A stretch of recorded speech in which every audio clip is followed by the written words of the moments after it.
Uh, Ladies and gentlemen, imagine if you are forced to pay your student loan when you cannot.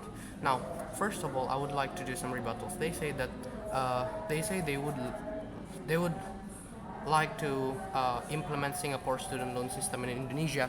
Now, ladies and gentlemen, even though this sounds like a good proposal, there are no clear way of actually implementing it. Um, Firstly, they didn't explain the job working condition within Indonesia. We need to know, unlike Singapore that relies on corporate job, Indonesia has more vibrant job sector. For example, people can work as a freelancer, build their own agency, their own business. That compared to Singapore, where there is a policy who track businesses, who track jobs, people's income, Indonesia does not have this system.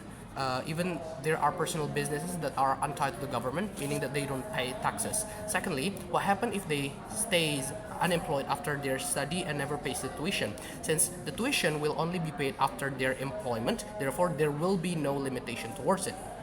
Now, thirdly, notice how many young students we have here in Indonesia compared to how many universities we have in this country. What will happen when we have this policy suddenly?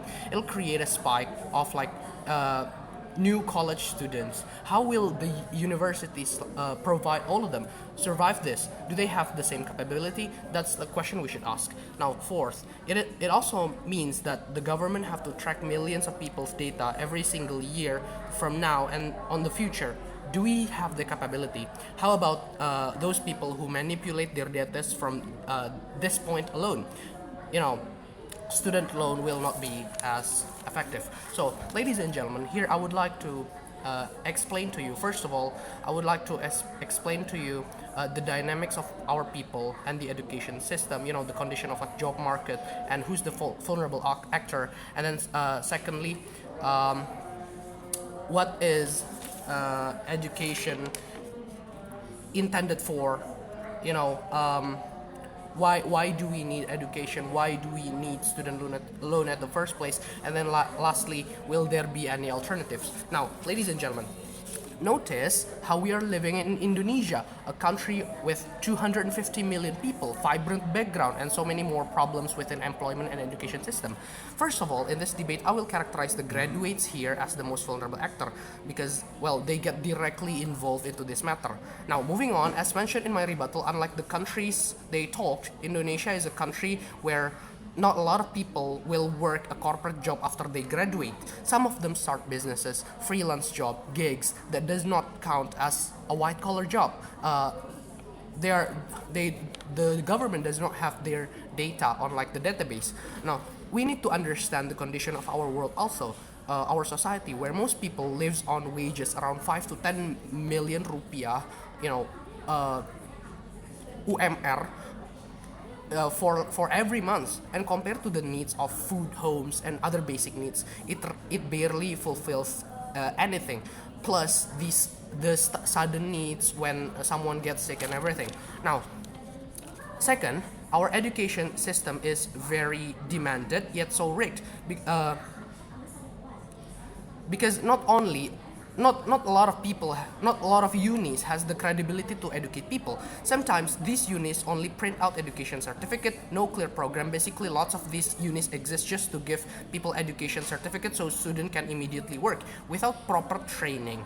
In Indonesia, we call this shop house campus or like campus ruko. Now, what happens under this motion is that based on my explanation in order, first of all, we cannot effectively get them to pay because their income cannot be recorded, and then for the country this debt number will just continue to rise, and it will create recession and basically disaster for the country, for the government. For the graduate, it will give them unfairness because the only one who work for like corporate jobs, because the one who work corporate jobs get their wages cut off because of the student loan program, while the one who work on personal job, on like gigs and everything, can just evade it. It's not fair. Now, secondly, because of the payload within people, which they cannot fulfill because they got only like 5 to 10 mil on their hands each month, they won't be able to pay for their needs, or they cannot pay their tuition. So likewise, it will never be effective.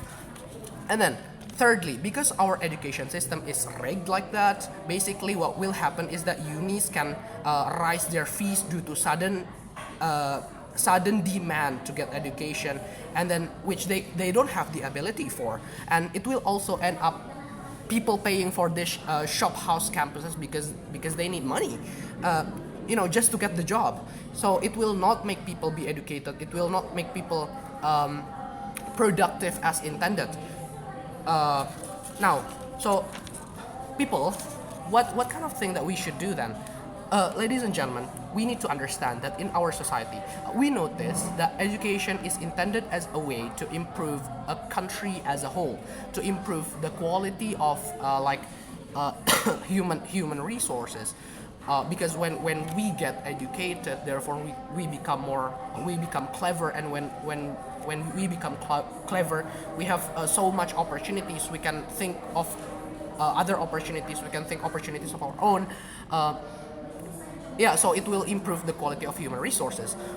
With how many people that we have here in Indonesia, it has to happen slowly, and if it happens so suddenly with our capability currently, we cannot do that. It will turn into disaster.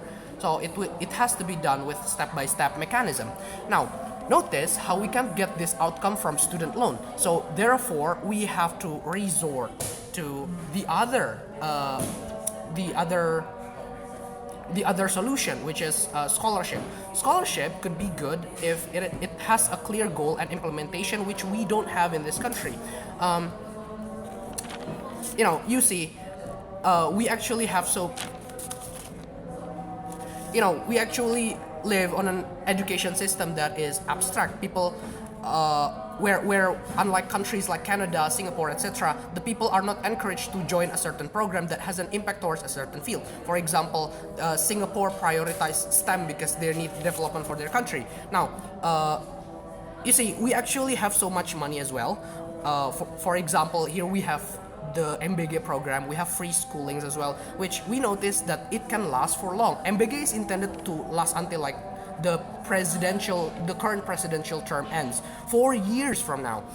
So why not use it to make an education program?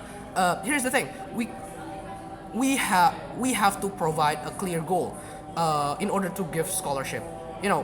Just give them scholarships and the fulfillment of their needs for the participant of this scholarship, as many as we can with this budget that we have instead of MBG, and give obligation to the participant to provide education for the country, so they become the leader of development for education and development productivity project, and they will teach people regarding this, and their students will pass down the education which were given by the scholarship earners, and so on and so on. So eventually people can progress and productivity will rise with minimal risk too, which is safer. Therefore, I'm proud to oppose. Thank you.